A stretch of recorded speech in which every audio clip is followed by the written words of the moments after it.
Olá, ele é um jornalista especializado em cultura pop e editor do blog Papo de Quadrinho. Eu vou conversar com Jota Silvestre. Não saia daí.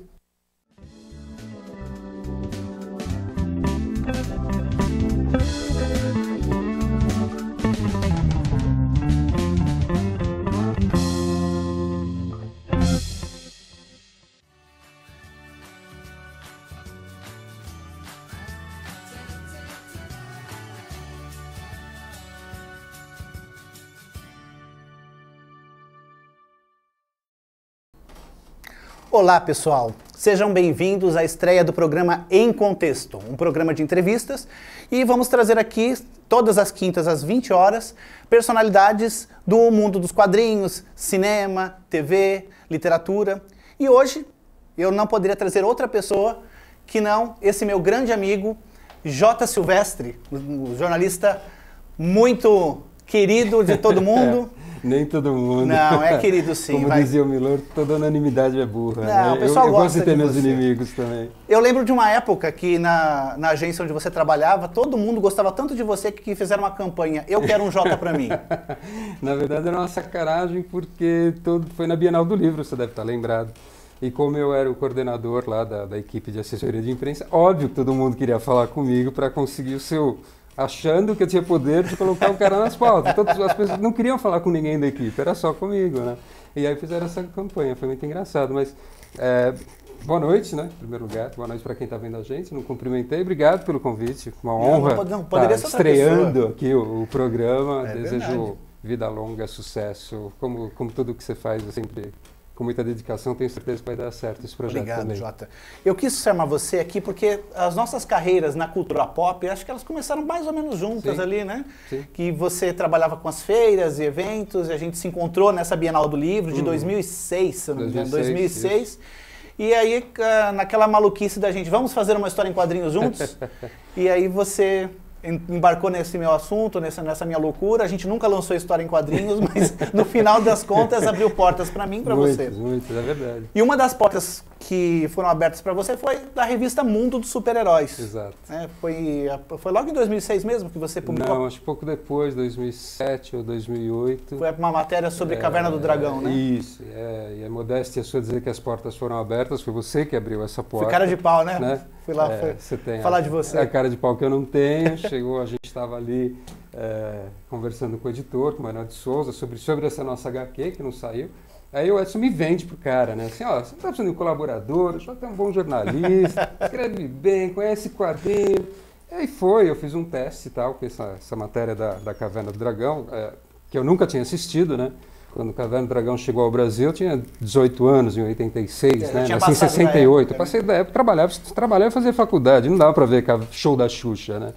Mas, enfim, eu sou muito empenhado, assim, fui atrás, assisti, fiz uma imersão em Caverna do Dragão e acho que o editor Manuel de Souza gostou, porque faz 7, 8 anos eu nunca pulei uma edição, estou lá até agora. Faz um balanço pra gente dessa sua atuação na revista Mundo dos Super-Heróis. Como é que foi tudo? Como é que está sendo isso? Claro que você vai falar que é legal, né? Mas mais detalhes sobre isso, por favor. O único defeito da Mundo dos Super-Heróis é não pagar as contas lá de casa, entendeu? Eu não paga tudo, né? Eu adoraria poder viver disso, adoraria.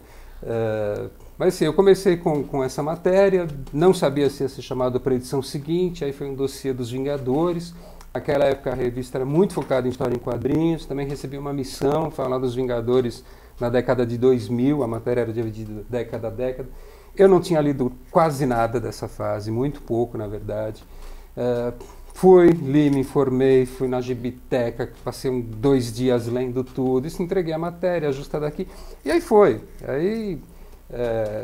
Depois eu herdei uma sessão que era de A a Z, que era muito difícil de fazer, que ninguém tinha saco de fazer, eu não sabia disso, eu era novato, estava chegando, né? Mas já tinham feito antes de você? Já tinham feito algumas, com Flash, com Spawn, com Batman. Na verdade, o que inspirou essa sessão foi o livro do Silvio Ribeiro, que é uma espécie de dicionário do Homem-Morcego, com verbetes em ordem alfabética, né? E ele fez o primeiro, salvo engano, sobre o Batman. Enfim, e aí fui pegando outras coisas, e quadrinhos e tal. Hoje, de alguns anos para cá, eu estou muito focado em audiovisual. eu tenho feito as matérias de capa, que me enchem de orgulho, como a maioria das matérias de capa tem sido sobre cinema, então eu fiz as principais capas, praticamente todas as últimas capas da revista. E quando eu não estou falando de cinema, eu estou falando de séries de TV, que é outra paixão minha, né? Ou de desenho animado, ou de home video. Eu amo quadrinhos, né? Mas você chegou a não ler quadrinhos na década de 90, não foi isso? Deu uma parada. Passei um bom tempo, assim. Aí a retomada foi mais difícil. Entre 90 e metade de 2000, não perdi muita coisa, assim, foi que a época vale da a Image, pena, não foi? Foi a época da Image. Eu peguei muita coisa de Image ainda, né? Quando chegou ao Brasil. Mas sim, não, eu estou brincando. Teve coisa bacana, principalmente no início dos anos 2000. Eu sinto essa carência, tento resgatar até hoje. As matérias da Mundo me ajudam muito a resgatar isso, que eu falo assim, putz, tem um lapso aqui na minha formação cultural de quadrinhos. E aí eu tenho que ler, tenho que ir atrás, tenho que buscar informação para poder fazer a matéria. E aí eu acabo preenchendo essa lacuna. Assim, a revista tem sido importante nesse aspecto também. Entendi. E depois disso você resolveu fazer o blog Papo de Quadrinho, isso, né? Isso.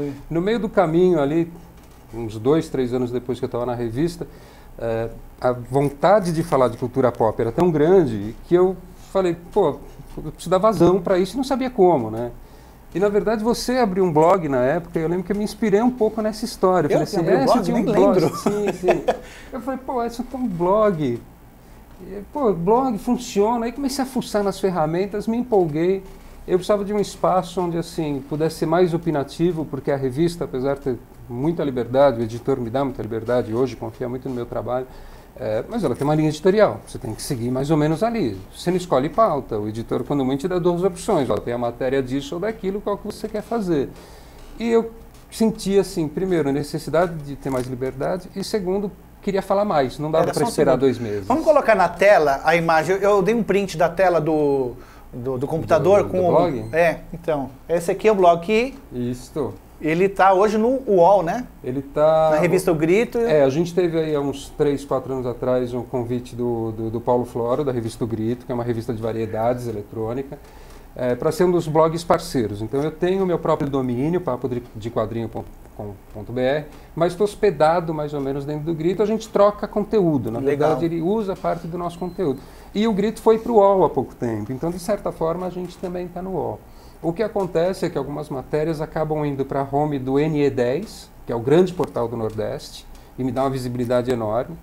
E já teve matéria que foi parar na home do UOL também, uma ou 2 assim, que me deixaram muito orgulhoso. Que orgulho. Quando eu olho assim o Google Analytics, né, eu vejo que teve um pico assim, alguma coisa aconteceu. Aí eu vou lá e descubro que a matéria está na home do UOL. Com uma pesquisa que eu fiz no começo do ano, não é uma pesquisa, uma enquete, um levantamento. A gente vai falar dessa pesquisa aí, porque ela é muito importante. Isso foi parar na home do UOL e deu um bom, assim, fantástico de visitação, foi bem legal. Legal, Jota. E me fala uma coisa, você depois foi também colaborador, fez algumas colaborações para a revista Mundo Nerd também. Sim. Todas essas revistas são da Editora Europa. Sim. Então a Mundo Nerd é um spin-off da revista Mundo dos Super-Heróis. A gente teve a Mundo dos Super-Heróis, a gente sentiu num dado momento a necessidade de mudar, então ela abriu mais o escopo. Eu gosto muito dessa fase, tenho muito orgulho dessa fase, de ter Hobbit na capa, de ter 007 na capa, gosto muito disso. Mas depois a gente então, a editora fez a opção de fechar de novo o escopo para super-heróis dentro da Mundo e ter uma outra revista que falasse de todo o resto. Ficção científica, terror, aventura, fantasia. Infelizmente, nem sempre eu consigo conciliar as 2 pautas, então às vezes o editor da Mundo Nerd me convida para escrever e eu, infelizmente, sou obrigado a declinar por falta de tempo. Eu trabalho numa agência de comunicação, né, do expediente lá normal, e tenho só a noite ou fim de semana para dividir entre o blog, o filho, que está em idade de escola e entra em semana de prova, atenção para a companheira. Filho claro. nerd também? Não, filho atleta. Atleta? Filho que quer ser jogador de futebol. Mas você tentou.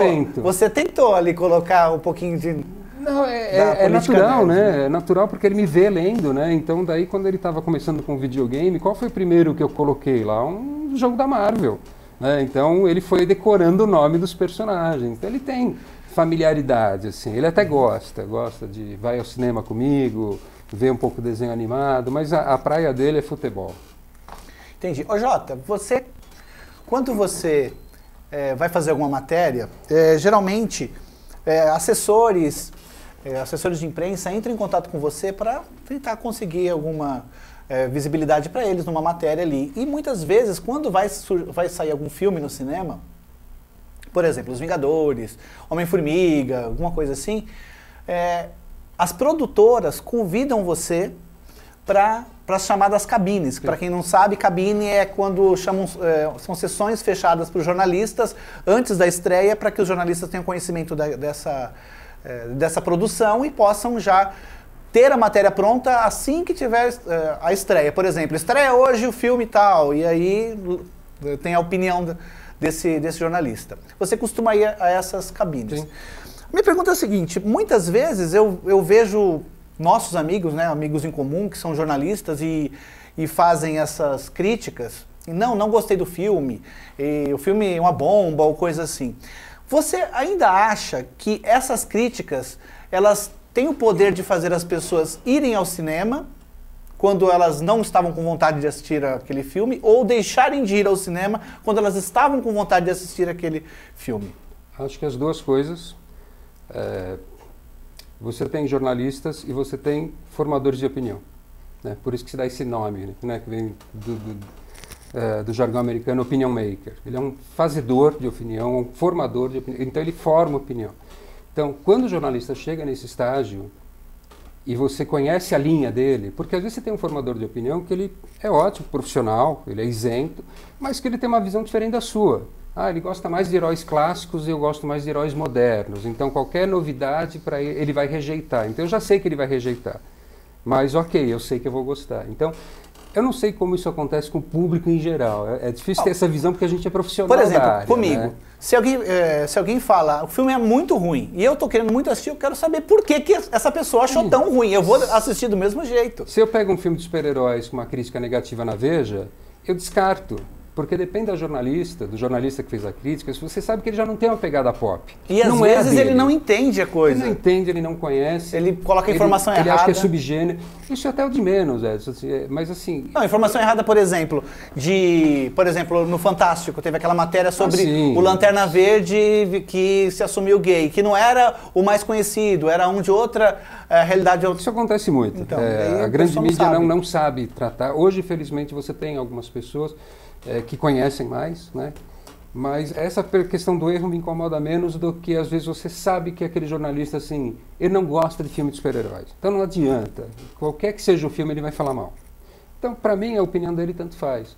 Eu não sei se o público leigo, né, não é profissional, né, se tem essa visão. Pô, o cara não gostou de novo, eu gostei tanto. 3 críticas negativas que ele lê do cara e ele gostar do filme, ele já sabe que tudo que o cara falar mal ele vai gostar, entendeu? Mas eu acho que sim, acho que influencia, acho que as pessoas deixam de ir ao cinema ou já vão concordando que o filme é ruim, já vai com aquela premissa, ou até o contrário. Não, o cara falou que era ruim, então eu tenho certeza que eu vou gostar. Daí ele vai lá, o filme é ruim, mas ele fica procurando qualidades. Eu acho engraçado que muitas vezes quando o jornalista fala que é ruim, às vezes é bom para o filme. Por quê? Porque quando ele fala que é ruim, as pessoas vão sem nenhuma expectativa. E quando elas assistem, falam, nossa, eu gostei. E aí elas vão fazer esse boca a boca dizendo que sim. As que forem, né? Porque algumas pessoas nem vão assistir ao filme por conta dessa crítica. É verdade. Eu acho que sim. Eu não tenho problema. Eu sou crítico, erro, mas eu tento ser muito honesto na minha crítica. Gostei ou não gostei. Raramente eu fico em cima do muro. E é o que eu espero de um crítico também, assim. Respeito muito o trabalho deles, acho que sim, forma opinião. Rapidinho para a gente passar para um outro assunto. Quando você recebe um livro, um filme, alguma coisa assim que é para você fazer uma resenha ou fazer uma crítica e é muito ruim, e é de uma pessoa que você conhece, o que você faz? Como é que é essa sua pegada de... Depende, assim... Se eu sou amigo ou conhecido do assessor de imprensa, mas o livro é um livro escrito lá fora, que foi traduzido aqui, e é ruim, eu falo mal mesmo, assim, eu falo o que eu acho, né? Ruim, na minha opinião, vamos deixar isso claro.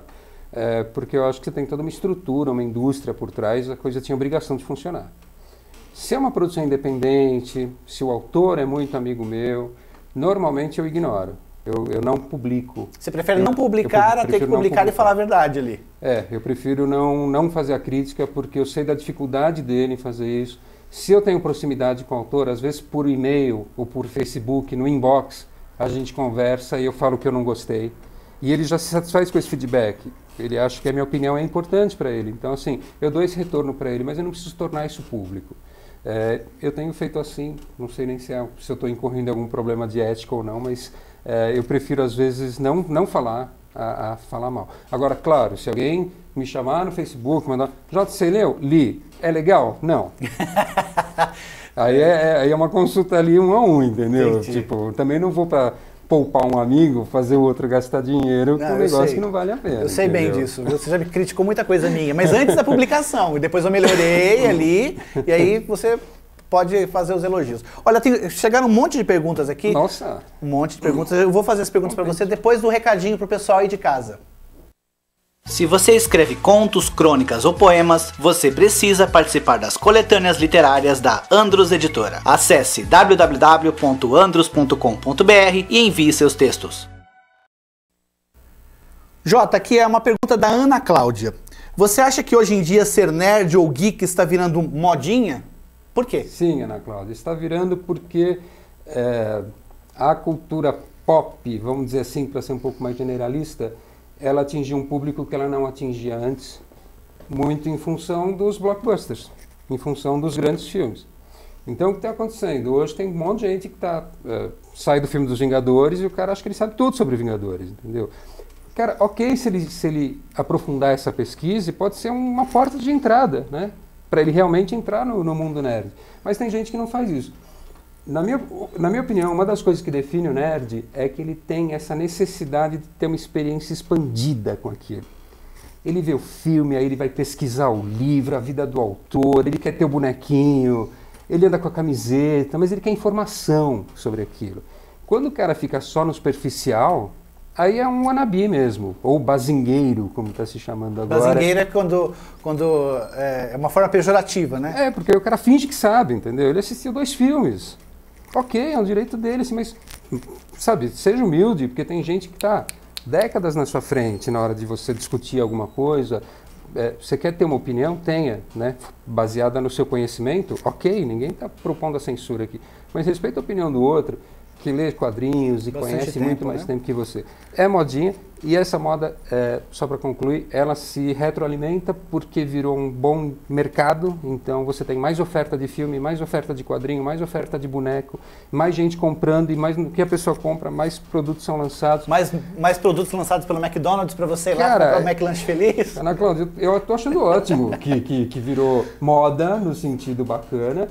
Lamento tenha virado modinha, mas eu acho que o mercado se regula sozinho, entendeu? Vai chegar uma hora que só vai realmente estar cuidando de cultura nerd quem realmente curte cultura nerd. Entendi. Mais uma aqui, a Débora. Jota, qual o seu super-herói favorito? Eu não vou nem deixar ele responder, porque eu vou responder. O Jota é o cara mais íntegro que eu já conheci na vida. É o cara mais certinho. Então, qual que é o super-herói mais certinho que tem? Superman. Não é? Superman na DC e na Marvel, o Capitão América. Então, eu tenho uma queda por bons moços, entendeu? Tem aqui Carolina Mendes. Adorei o cenário. Parabéns, Flix TV, pelo programa. E a mim também, né, pô? Pô, fui eu que né? Pessoal da Ferreira que fez essas imagens sensacionais. Não era pra você falar, não? Ainda não, porque a gente fez um programa com ele, vai fazer um programa com ele, mas foi o Laudo Ferreira que fez as imagens e o Omar Vignoli que fez a arte final e a colorização. Você é jornalista, né? Você tem uma informação, você tem que passar, né, cara? Bom, vamos lá. Perla. Sou da geração dos anos 80 e até hoje não sei qual o fim do Caverna do Dragão. Os personagens morreram mesmo? Não tem, né? Não, na verdade, você final tem... de verdade mesmo. Você tem um episódio que ele serviria tanto ali para tudo bem, ficou assim mesmo, mas ele deixava ganchos para uma próxima temporada, uma terceira temporada, salvo engano, que nunca aconteceu. Então ficou no ar, assim. Tem um suposto roteiro... dizem que o Cara, Vingador era filho do Mestre dos Magos. Lenda urbana, o Mestre dos Magos é o demônio, o Uni. O Uni é o demônio, que sempre segura os caras lá. Bobagem, gente. Eu sei que tem gente ganhando dinheiro com isso. Você vai lembrar na Bienal do Livro do ano passado, um autor escreveu lançou um livro com o capítulo final da Caverna do Dragão. Nem poderia, né, escrever. Até onde eu sei, ele não detém o direito sobre aquilo, sobre os personagens. Enfim, mas lançou um livro, vendeu. Enfim, não tem mesmo. Até onde eu sei, e eu pesquisei na época, não tem o final. E essa versão é uma lenda urbana, bobagem. A Luana do blog Luana Ravanelli. Bom, qual o personagem de quadrinho favorito do Jota? Você falou super-herói. O personagem de quadrinho também é o mesmo? Eu acho que sim, como super-heróis é meu gênero favorito, então acaba sendo que meus 2 personagens favoritos são super-heróis. Tá, algum que não seja super-herói, que você gosta muito? Que eu gosto muito? Eu gosto muito do Spirit. Mas ainda, ele não é super, mas ainda está um pouco dentro dessa linha. Túlio, do blog Leitores Divergentes. Jota, se você pudesse escolher um mundo de alguma história em quadrinho para viver, qual seria e por quê? Cara, que pergunta difícil. Sei. Eu acho que podia ser esse mundo que a gente vive, mas que existissem os outros que a gente vê nos quadrinhos, que existisse uma Gotham em algum lugar, que existisse Metrópolis em outro, que existisse uma Ilha Paraíso, que você tivesse super seres voando, assim. Eu acho que seria muito legal. E tem algumas HQs que trabalham isso, como Astro City, por exemplo. Como seria um mundo normal, entre aspas, com super-heróis, né? Ultra trabalha isso. Eu acho que seria bem interessante. Acho que esse é o mundo que eu gostaria de viver, cara. Tá, vamos lá, vamos mais uma aqui, ó. Vamos lá. Rapidinho, porque tem muita pergunta. Opa. Jota, qual a sua maior loucura já feita em relação a alguma HQ? Eu lembro que você me contou que quando você era office boy, você chegava a ter conta na banca de jornal, gastava todo o salário. Não, todo salário não. Eu nasci velho, então eu sempre fui um cara muito responsável, guardava só o que podia. Eu acho que uma loucura de HQ foi quando, nos anos 80, eu soube, por acaso, que a gente não tinha as informações que tem hoje, que estava saindo o Cavaleiro das Trevas, do Frank Miller, pela editora Abril. Eu li uma matéria no jornal, achei a edição 4, achei a 3, a 2 no centro da cidade, não achava 1. Mandei não sei quantas cartas para a editora Abril dizendo que eu queria comprar a edição número 1, acabei indo lá, conheci o Leandro Luiz de Delmanto, que hoje está na Devir, ficamos até amigos, né, de conversar, coisa e tal, e ganhei a HQ de presente. Essa foi, acho que uma loucura. Você encheu o saco do cara. Enchi o saco do cara porque eu queria aquela HQ e eu consegui. Agora, eu fiz uma loucura assim de boneco, que foi num evento ano passado, um action figure. Um amigo nosso em comum, o Wilson Simoneto, trouxe da San Diego Comic Con um bonequinho Funko, aqueles cabeçudinhos, não sei se você conhece. Do Stan Lee? Do Stan Lee. Ah, eu lembro. E eu tava fudido, sem grana, cartão estourado, e eu comprei, porque a vida é curta. Eu lembro que ele falou que quando ele comprou, ele falou, eu vou levar isso aqui pro Jota comprar lá. Ele não sabia nem se você iria comprar, mas eu vou levar lá pro Jota. Eu comprei, é uma das figuras que eu tenho mais orgulho, porque quando foi anunciado que até aquela edição, eu tentei com amigos que foram a San Diego, não conseguiram. E aí eu peguei lá e eu falei, cara, é caro, eu tô sem grana, mas a vida é curta, eu vou encarar. E passou um ano... eu não fui à falência, o boneco tá pago. Que bom. A Bruna Soares, do blog Brook Bells, perguntou: o que você acha que é o melhor... Não, qual você acha que é o melhor jeito de divulgar um produto de cultura pop? Ela é blogueira, ela quer aprender um pouco. Você tem diferentes públicos. Você tem um público da minha faixa de idade, que a gente chama de nerd velho, que é o cara que ainda usa a velha mídia. Eu ainda gosto de ler revista, eu gosto de ler jornal. Então, assim, para mim, uma revista como a Mundo Super-Heróis casa muito bem. Mas você tem toda uma geração de jovens aí, que já são a geração videogame, já nasceram com a internet, que vão usar, obviamente, esses meios. Eu acho que o blog, e eu tenho posso falar isso, eu acho que o formato blog envelheceu. Eu acho que blog já está velho, infelizmente. O que seria hoje? O canal? As redes sociais. Eu acho que o Facebook, a fanpage, o Twitter, o Instagram. Tem gente, Edson, tem Instablog. A pessoa não se dá o trabalho de pagar por um domínio www, entendeu? Ela tem um @ papo de quadrinho e ela vive com isso só pondo foto legenda no Instagram. E tem, assim, 90 mil seguidores, entendeu? Nossa, não de cultura pop, cultura pop ainda é de nicho, mas esses de moda, por exemplo, de cuidado com o bebê, a moça tem um bebê, vai ficar 6 meses em casa ali, decide registrar isso e ganha milhares de seguidores, entendeu? E daqui a pouco tá ganhando dinheiro também, acho isso uma puta sacada. Entendi. Bom, aqui a Aymara Anjos. Galera, eu uso óculos, mas eu detesto nas entrevistas. Tá aqui, ó. Então tá bem perto do rosto, porque eu me recuso a usar óculos aqui. Adorando a entrevista, concordo super sobre essa coisa das críticas de cinema. 90% das vezes que eu leio uma crítica, eu não costumo acreditar. Prefiro tirar minhas próprias conclusões. Mas tem crítica que simplesmente não dá para ignorar. O que mais aqui? Kaique, da escrita literária. A fama dos livros interfere uma pessoa que ainda não leu com a grande divulgação e opiniões de outras pessoas. Puta, não entendi direito. A fama dos livros interfere uma pessoa que ainda não leu com a grande divulgação e opinião de outras pessoas. Olha, a imagem veio truncado aqui, você conseguiu entender? Mas eu acho que ele quis dizer assim, se a divulgação, o nome de um livro, aquilo que você estava falando do cinema, se isso vale para livro, é mais ou menos o que eu estou entendendo. Eu acho que sim, a mesma coisa. Da mesma forma que você tem o crítico de cinema, você tem o crítico literário. Os dois são chatos iguais, você sempre vai ter alguém que concorda mais com o seu modo de pensar e o outro. Eu acho que influencia, sim. Senão esse tipo de profissional não seria chamado de formador de opinião. E aí eu quero até fazer um parênteses aqui. Um dia até me assustei, assim, que no Facebook eu fiz uma bobagem, assim. Nossa, joguei dinheiro fora com essa HQ e tirei uma foto. E aí alguém aí embaixo colocou assim, nossa, ainda bem que você falou, não vou comprar. Aí eu fiquei com medo, assim, eu falei, pô, virei o formador de opinião. Que seja uma opinião, eu impactei. E a responsabilidade é muito grande. Vamos lá. Tatiana Sancheta está dizendo que está adorando o programa. Parabéns, valeu. Edson e Jota. Beijo para você, Tati. Túlio, do blog Leitores Divergentes. Jota, DC Comics ou Marvel? Pô, dá para ser os dois, né? Os dois. Rapidinho, que tem uma outra aqui. Os dois. Os dois, né? Juliana, por que quadrinhos de super-heróis ganham tanto destaque em comparação a outros quadrinhos com temas diferentes? Boa pergunta. Porque é um produto de massa. É a mesma coisa que você dizer porque uma novela faz mais sucesso do que uma minissérie baseada num conto do Machado de Assis. Eu acho que hoje super-heróis, pela força da indústria norte-americana, é o que a gente pode chamar de comunicação de massa, né? Por isso que faz mais sucesso que os outros. Não, mas... E hoje, agora com esse advento do cinema, sem o dúvida. Quadrinho, ele fornece histórias para serem usadas no cinema. Sim.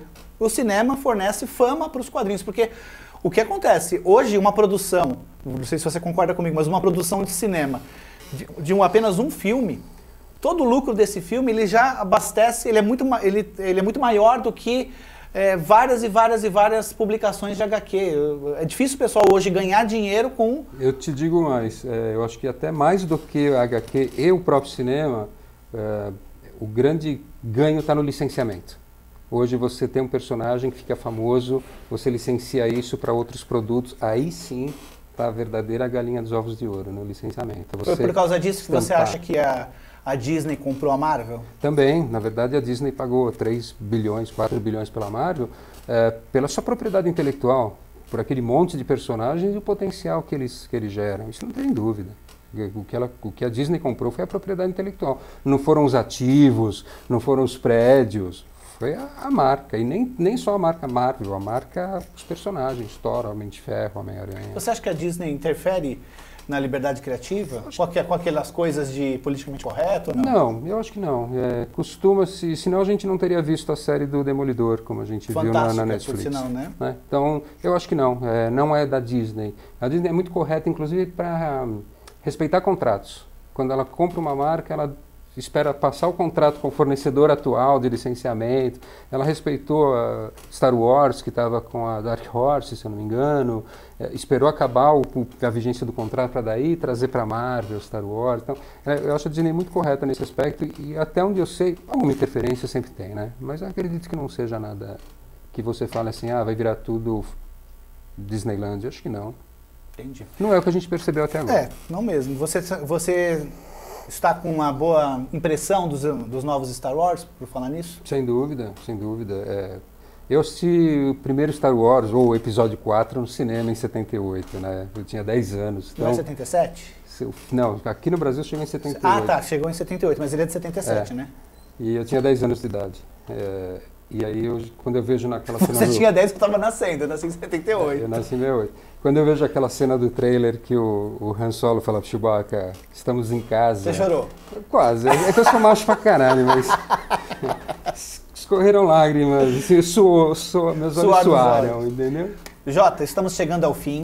Eu agradeço imensamente a sua presença aqui. É isso. Coloca para mim no GC aqui o endereço do blog Papo de Quadrinho. Qual que é a periodicidade do Papo de Quadrinho? Quando sobra tempo. Quando sobra tempo, quando tem alguma coisa legal para colocar. Agradeço ao pessoal de casa. Obrigado por essa estreia. Espero que vocês estejam conosco aqui semana que vem, quinta-feira, às 20 horas, no programa Em Contexto. Muito obrigado.